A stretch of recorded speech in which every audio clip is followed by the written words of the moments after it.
Morning, Dr. Michael Fisher. I am introducing a new series today, Spirituality 101, and or Spirituality for Beginners who are not just beginners, but like me, are probably people who have been long on the spiritual path, not even always calling it spiritual, by the way, which I have not, for lots of good reasons, and been on a long journey, let's just say for wisdom, for compassion, for learning to learn and understand and become aware to the moments of the greatest insights of possibility for oneself. But then also, how is that all connected to the actual happenings of the planet and what is going on evolutionarily? That it's not just all about me. So I start 101 spirituality education right there, right in that moment. It's not all about me. Today, two things, topics more or less. I'm going to cover the topic of mindfulness, which has become this great, huge wave in a lot of circles, certainly in the New Age human potential movement, wellness communities, or what's sometimes called the higher consciousness communities, but it's also infiltrated all the way through our education systems. And because I'm an educator myself, curriculum designer for over 40 years now, I've been very carefully following how education is influenced by holistic and integral and transpersonal, the spiritual, the religious educations, etc. I'm interested in all those because I do believe that education ought to have those components involved.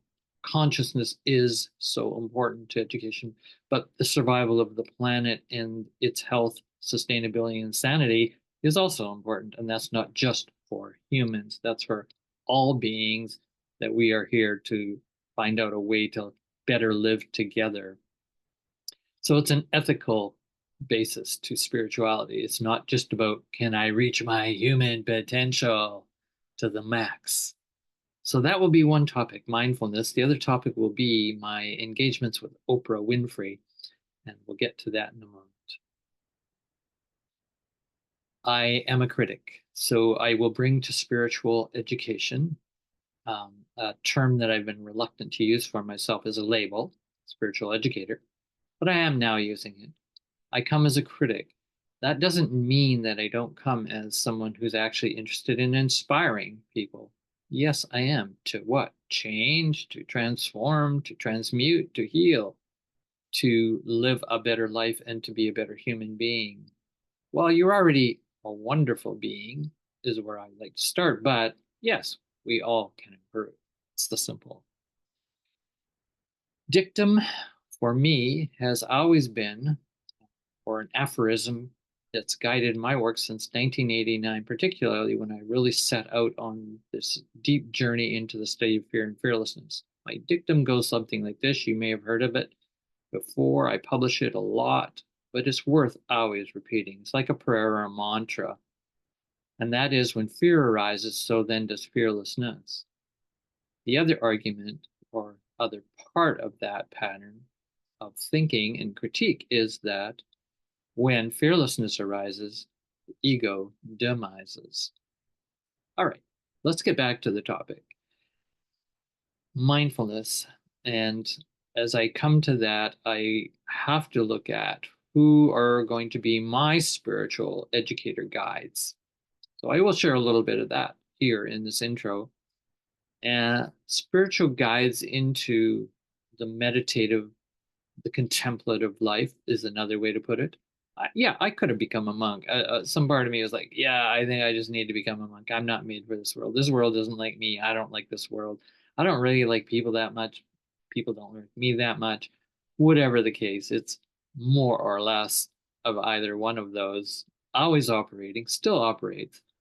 That doesn't mean that I don't have great compassion for what humans are going through, but no more, no less than the compassion I have for what other beings are going through and the entire beautiful cosmos that we live in, to me, is incredibly challenging and incredibly awe inspiring.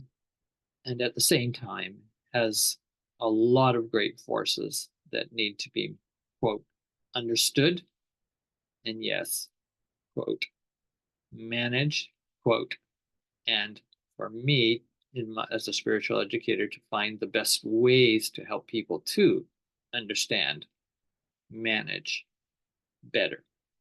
So you're not going to hear a lot about me, human potential. Let's reach our greatest. That's our purpose here, etc., etc.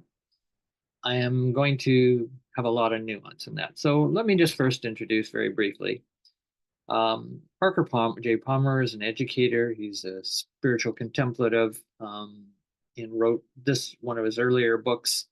But he's got many. The Courage to Teach is his famous one for teachers and educators, and is interesting in the philosophy of teacher education. But let me draw attention to this subtitle here: Education as a Spiritual Journey.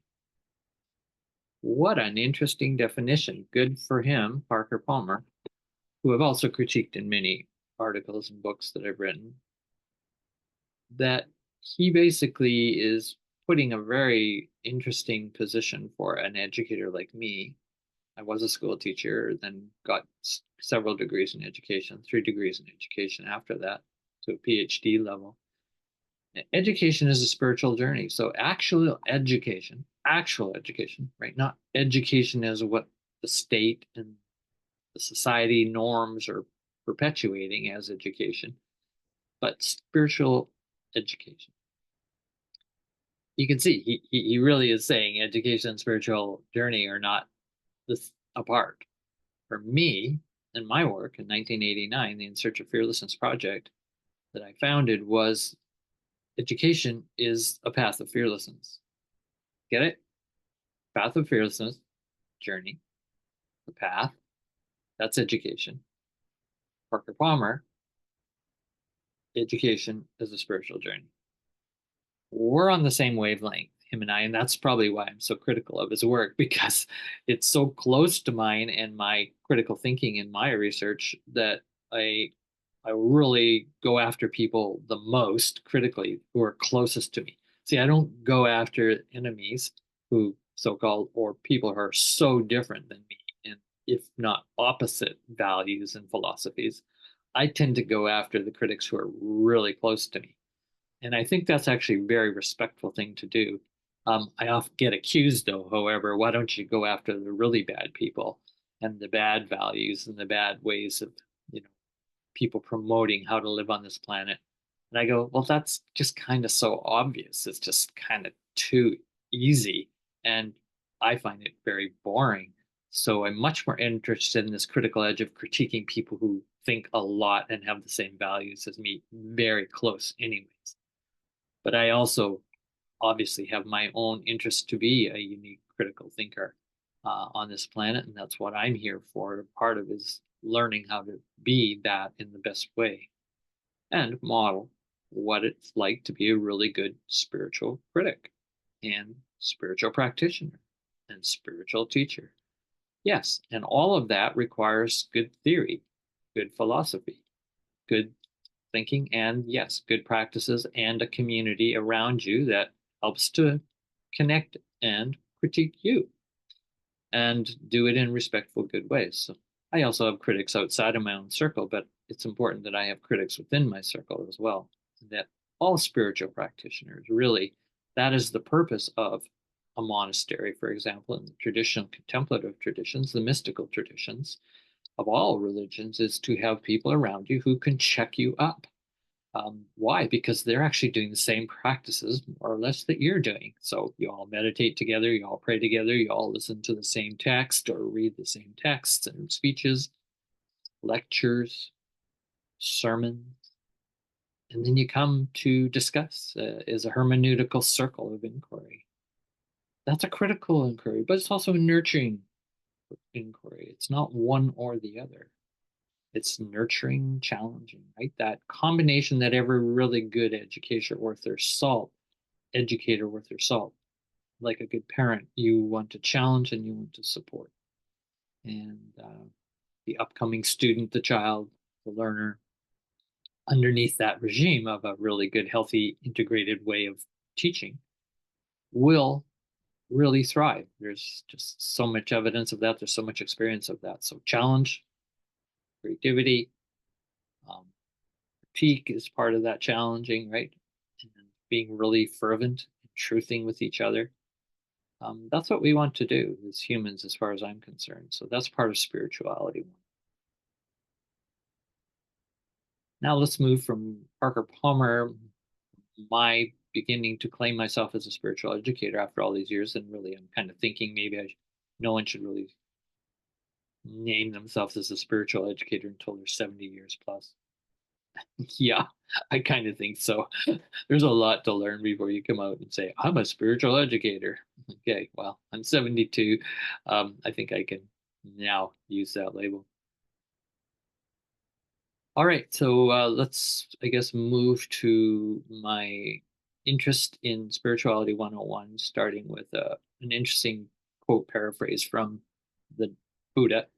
And this is obviously around my critique of mindfulness, meditation, a lot of yoga that goes with this as well, and yoga practices, meditation practices, and mindfulness practices that have come into the West, come mostly from the East, primarily, not all, but it's found in many traditions.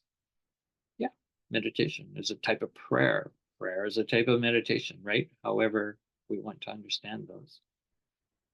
But mindfulness that has become now commercialized as a product and sold and packaged, you can buy mindfulness practice packages for school teachers.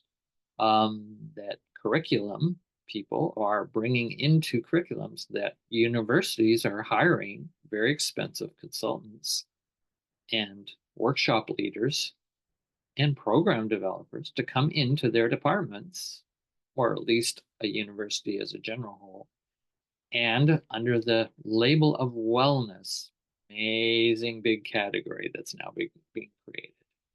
This is a new category, right? It's only a few decades old.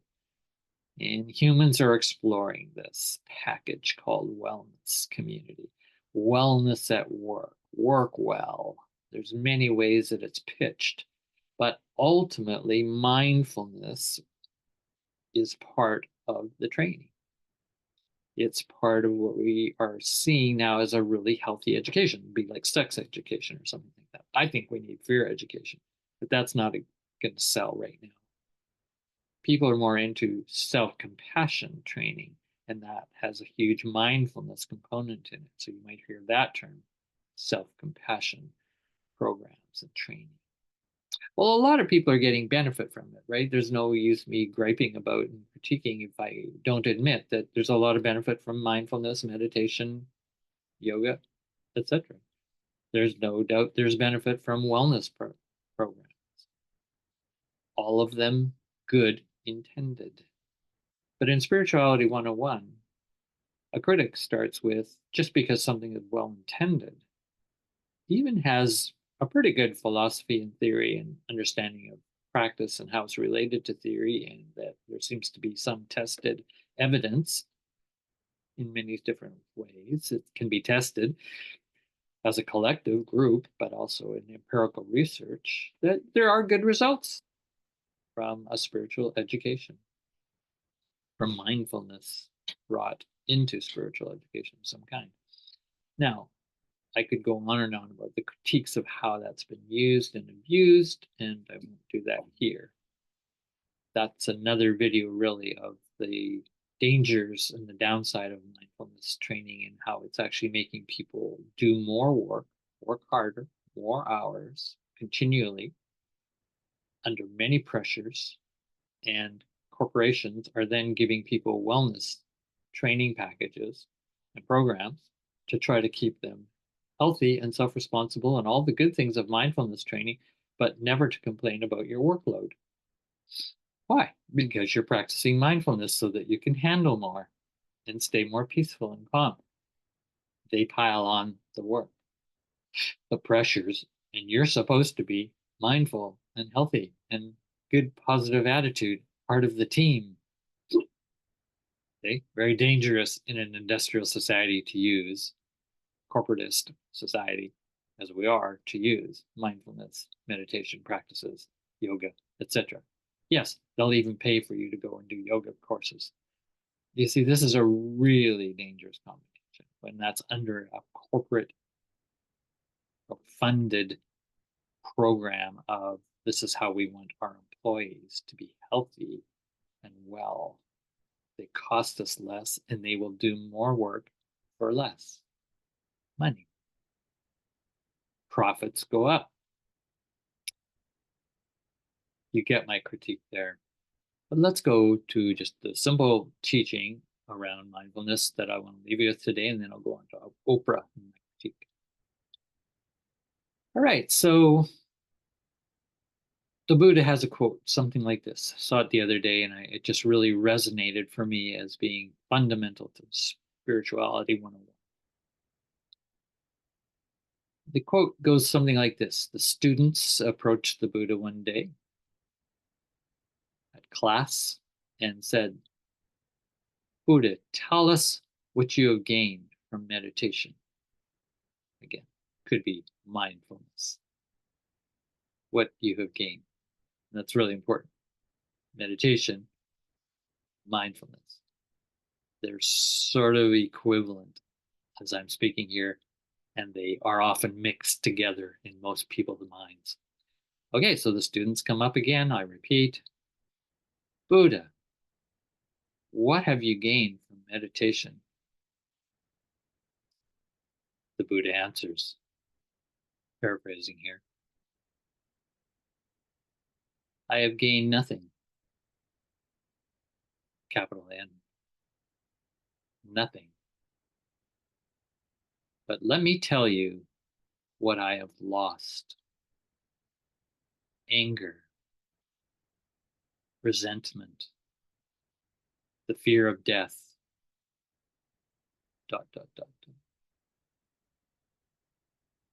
Wow. If you really take in that teaching, again, humorous, intelligent, wise, it really rings to me as the core of spirituality 101. Doing all these practices for wellness, goodness, to be a valuable person, virtues, practices, healthy practices, reading the right texts, the right books, going to the right workshops, courses, retreats,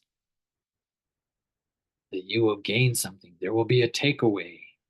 It's the famous words now coming out just about every time you market something. What are the takeaways? You have to put that in your advertisement or people won't come. This is such a far, far drift away from, to me, the foundations of core spirituality and authentic spirituality, a non-fear-based spirituality, a spirituality that is not grasping for what can I gain, right? Buddha, what did you gain from meditation? What did you get? See, what did you grasp to improve yourself? Even as a meditator, right? Even as a Buddhist. No, the Buddha doesn't buy. He says, I gain nothing. He's really saying, get that out of your head. He doesn't say that. The Buddha's too nice to say that. I'd say it. That's not the way to go. That's the wrong path. You're already coming from your ego because you're grasping to what you can gain.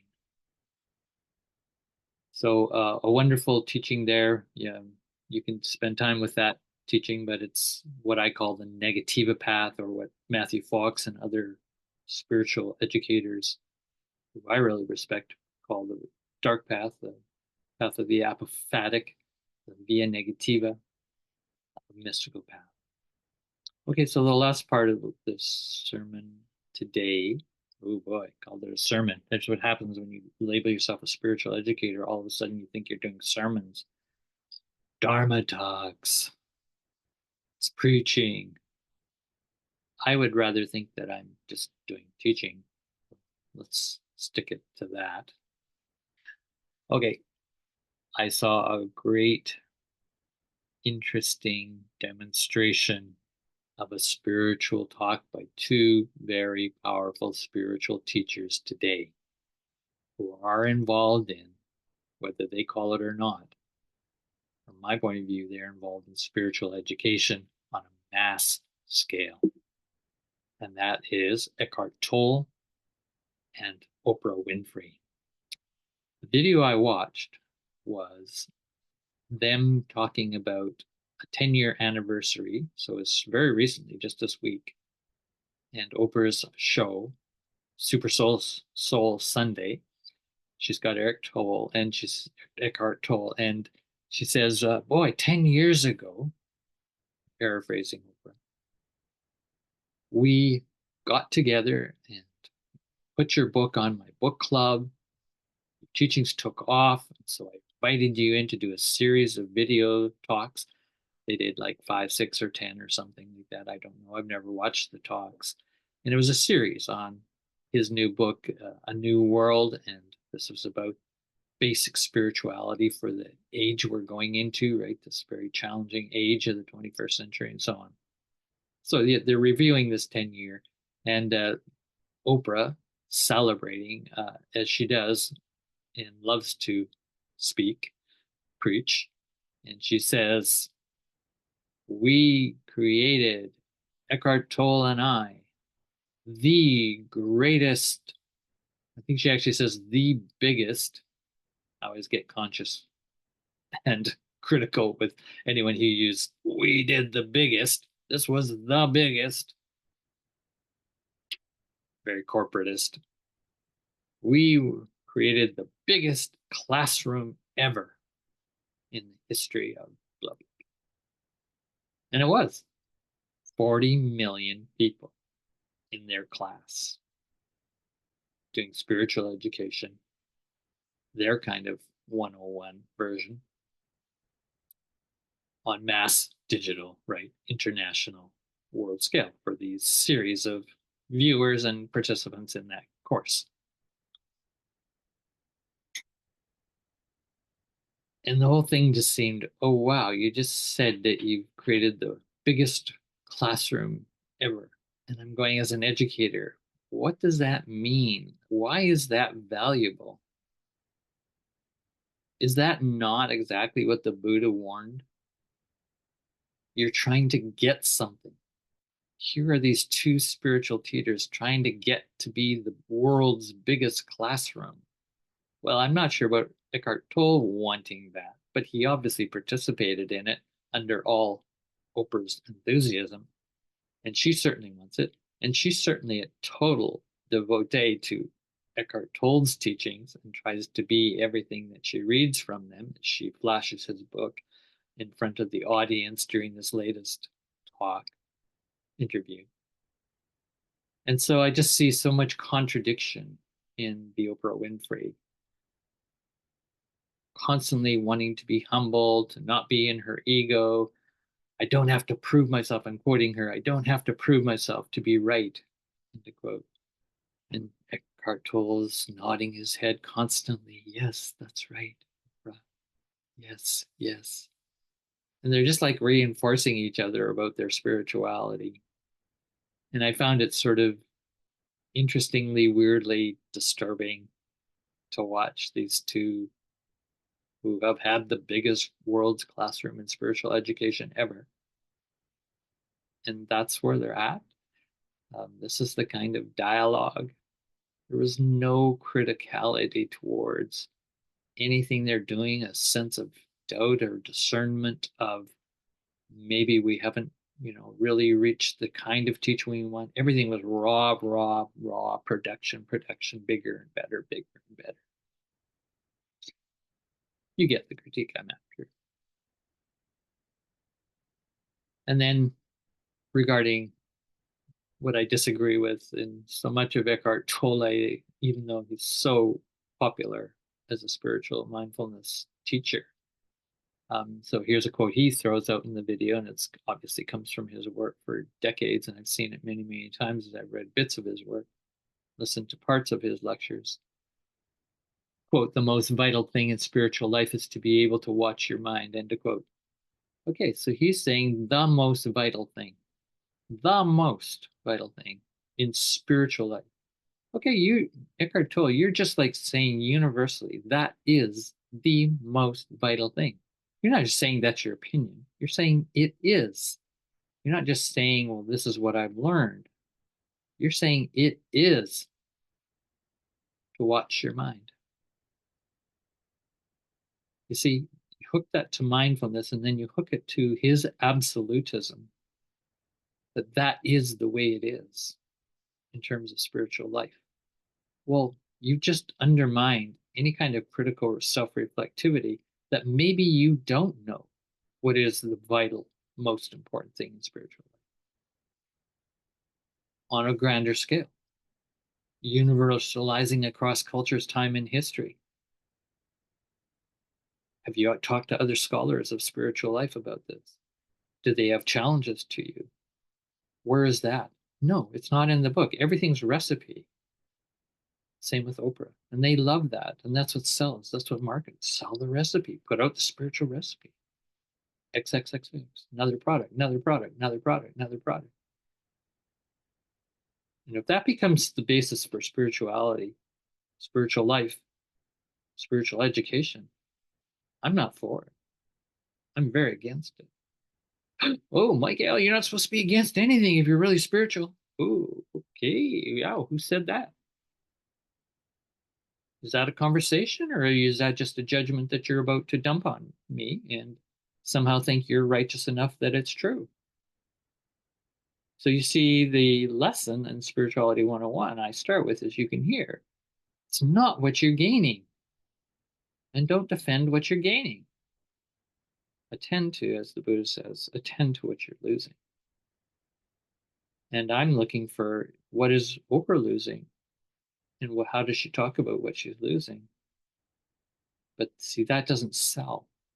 She couldn't sell her Oprah Sunday Soul, Super Soul. Notice Super Soul. It's not just Soul Sunday. She has to put super because it's bigger. Super Bowl, Spiritual Sunday. I mean, you can just hear this quote Americanism type of mentality that is seeped into every grain in every fiber of the fabric of what is so-called spirituality. And that's what I'm challenging. So that's my challenging 101. And then I'll just end with one short other critique of something that Oprah says. And I put a comment in their video on this particular episode.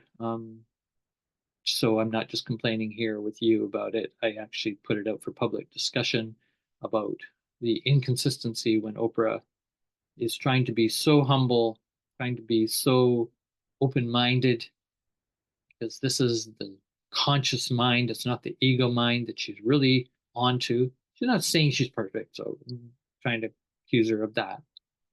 But she's working really hard to try and be perfect. You can see her. She's trying to gain perfection. See, there again, the Buddha, not what you gain. It's about what you're losing. You focus on that completely, the via negativa, not the positiva.